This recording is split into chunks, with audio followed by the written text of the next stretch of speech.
Considered a good old-fashioned, no-nonsense business by many analysts, Afrimat continues to deliver solid results, reporting an 11% jump in operating profit to over 353 million rand in its interim results ended August 2020. Now, this is despite its construction and industrial mineral divisions suffering during the strict lockdown in March and April. Afrimat, a leading Black empowered group with its main business and core competence in open pit mining, is listed on the construction and materials sector of the JSE's Main Board. And today I'm joined by Andries van Heerden, the CEO at Afrimat, to help us unpack the investment case for the small cap, allowing you, the investor, to engage with the company as we talk through how it's managed to navigate. Now, let's start the presentation off perhaps by giving some of the people joining us with this webinar just an understanding into how COVID-19 and the economic lockdown that it came with affected business. I mean, Afrimat still managed to deliver good results, declaring an interim dividend of 36 cents per share to its investors.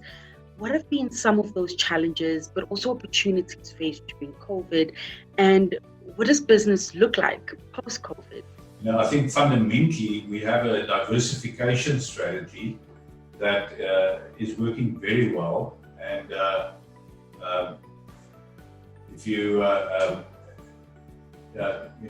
so we've got this diversification strategy. We also have a very conservative approach to our balance sheet, which makes it possible for us to perform in this market.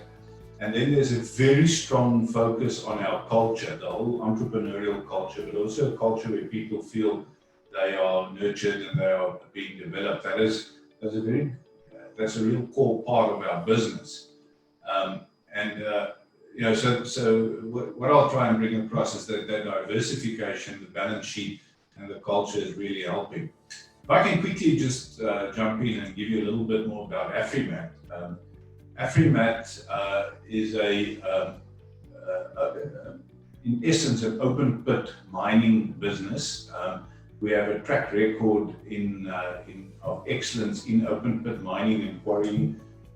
And from our quarries, we also do certain material supply. We are well diversified over a range of industries. And we have a market capitalization. When I prepared the slides last week, where our market cap was still 5.5 billion.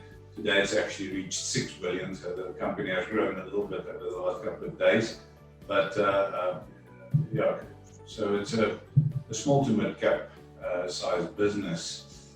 The segments we operate in, we have a big focus on construction materials on the one side, then we have our industrial minerals businesses, and then we also have bulk commodities, which at this stage is basically iron ore, and we'll add anthracite in the very near future. If you look at our revenue, and bearing in mind that this financial year that we're in, which is the F2021 financial year, we have a February year end, so the year end will be in February 2021. Our revenue was split. About 43% of our revenue came from our construction materials businesses, 42% from our commodities, and about 18% from or 15% from our industrial minerals. But bear in mind that these figures that I give here is the mid-year results that we published in after the August mid-year, and that included the lockdown period of April. So the construction materials business was really hit very hard by the lockdown, and we were very grateful that we could turn the losses that were made in that period, turn that around into a very small profit. But obviously now the second half has come back and is there, and we are seeing a very strong recovery in that business. You would have seen last year the split in profits were where the industrial minerals business added 19%, construction materials 38%, and bulk commodities 43%. The reason why we have this diversified structure is because of the good blend of locally and internationally priced commodities. We have exposure to different currencies. We have exposure to different economic cycles. But all of this is based in similar operational skills. And it's worked very well for us. If you look at our growth, the compound average growth rate in profit after tax was 21.5% for the period February 2009 until February 2020. And this diversification obviously creates a lot of opportunities for us. If we also look at what our growth strategy has done over the years, we've done a number of acquisitions. Many companies or many people would say that acquisitions is a risky thing and that acquisitions often fail. If you look there, the acquisitions that we've done over the years, the Glen Douglas Mine, the Clinker Group, InfraSource, Cape Mine, Demoning, those are all acquisitions that we did over the last 10 years. And if you look at the graph in front of you, the bottom part of the graph is what we would have had did we not do these acquisitions and we stayed in construction materials. But given the diversification, you can see the top red line, that is what we actually reported to the market over the years. And you can see the value that was added by the acquisitions. So over the years, the business has grown from a pure construction materials business to an industrial minerals business to an iron ore business, and now we are adding anthracite to our Unicorn Capital Partners acquisition and thereby acquiring Nkomati. And we are also looking at some more industrial minerals businesses to add to the portfolio. Just quickly looking at the finances, on the finance side, this is results up until August this year. We've seen that the diversification strategy was entrenched. That gave us a very, very strong cash flow in spite of the COVID lockdown. And the surplus cash that we've generated gives us the opportunity to acquire some more businesses that could add to our portfolio. So looking at the revenue, for instance, there you can see a graph for the last 5 years.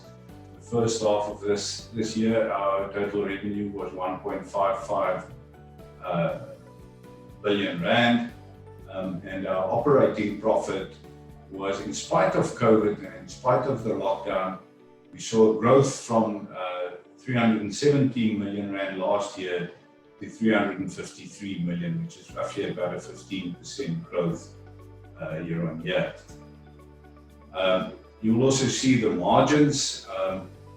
What is quite interesting, because of the good performance of our commodities business, in spite of the lockdown and in spite of a sharp decline in margins in our construction materials business, our bulk commodities business added such good value that our overall margin increased from 18.5% last year to 22.7% this year. The headline earnings per share, that grew from 181.9 cents last year to 183.9% this year. The growth in headline earnings per share was slightly slower than our operating margin, because in the previous year, our business was benefited with an accrued tax loss in Demoning Mine, which we bought out of business rescue 2 years before, and that tax loss gave us a tax shield last year, which we didn't have this year, so we paid full tax this year. That's why the headline earnings was a little slower in growth. Net cash from operating activities also very strong at 333 million for the first half this year. And we've been paying our dividends consistently. We've just announced a 36 cents dividend, and as a matter of fact, that dividend paid out this morning to our shareholders. If we look at the different segments, the iron ore business doing exceptionally well. We've recently announced the acquisition of Jenkins, Driehoekspan and Doornpan, which was part of the Forza Group. That is iron ore deposits in the Northern Cape. That just bolsters our position in the Northern Cape. And then also through the Unicorn Capital Partners deal, we are diversifying into anthracite. There on the screen there you can see our operation in the Northern Cape, a very, very nice little operation. It's doing extremely well and is currently returning the total capital that we laid out 3 years ago to buy the business. We're actually returning more than that in 1 year now, under the current circumstances. Exceptionally good contribution to the group, very good operating profit, and we have been able to operate this mine, although at 50% throughout the lockdown, which helped us tremendously. Another part of the business is our lime and metallurgical dolomite businesses, part of the Industrial Minerals Group.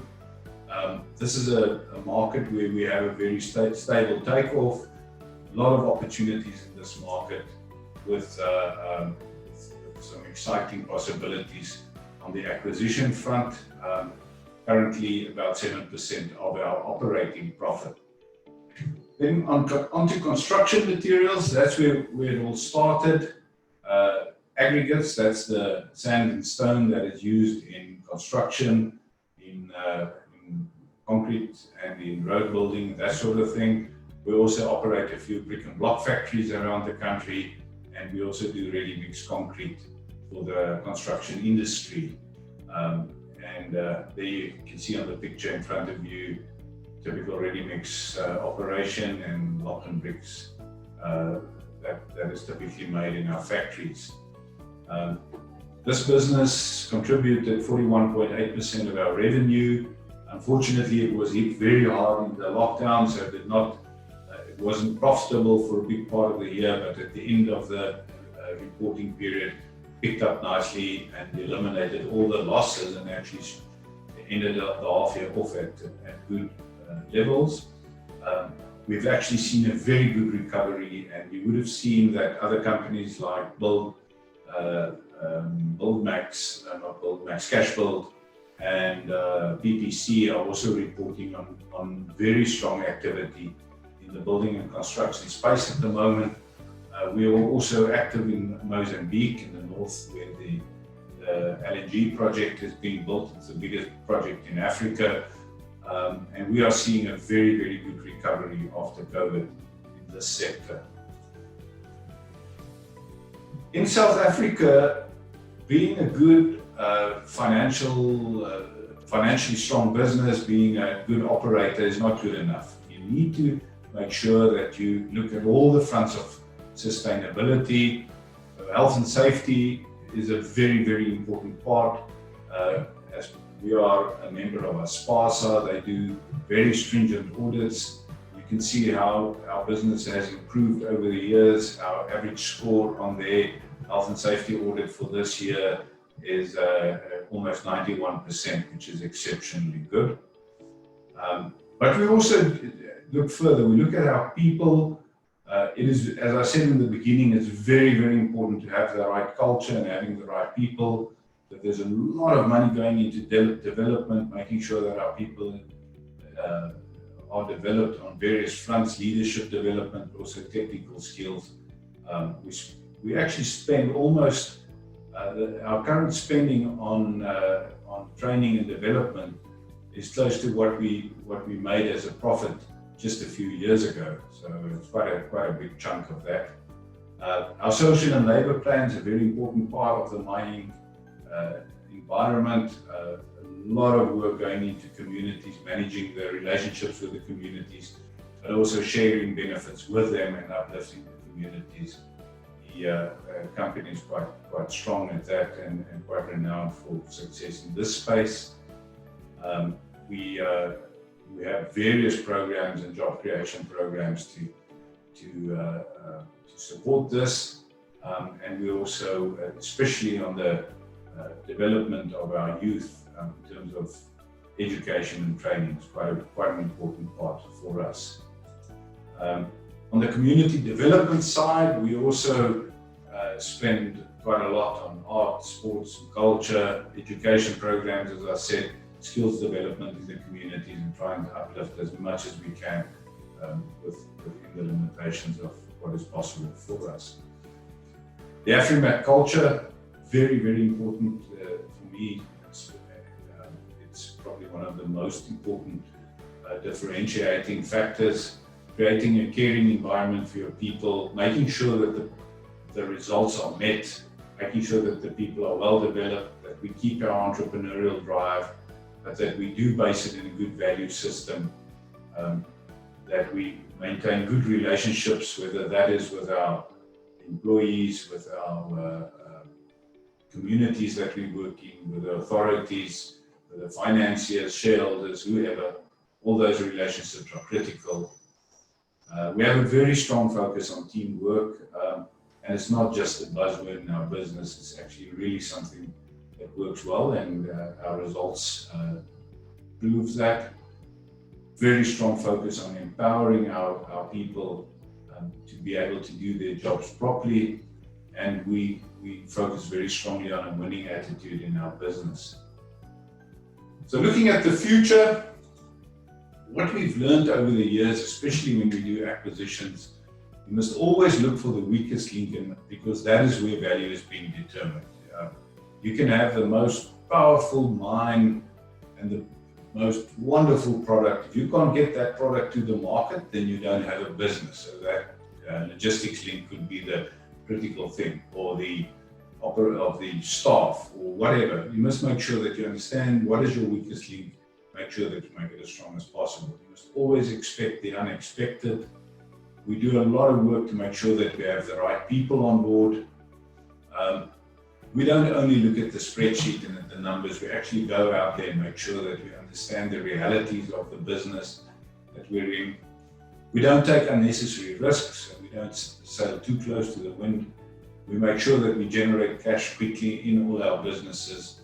When we do acquisitions, we also make sure that we do not overpay. That's probably the most important part of acquisitions.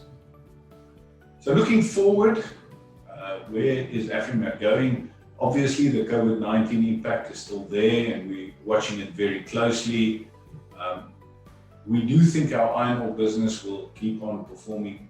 It is a very, very good business. We are expanding our industrial minerals range. And our construction materials business is a very good business, and we are continuously looking for new opportunities. We expect the good cash flow to continue.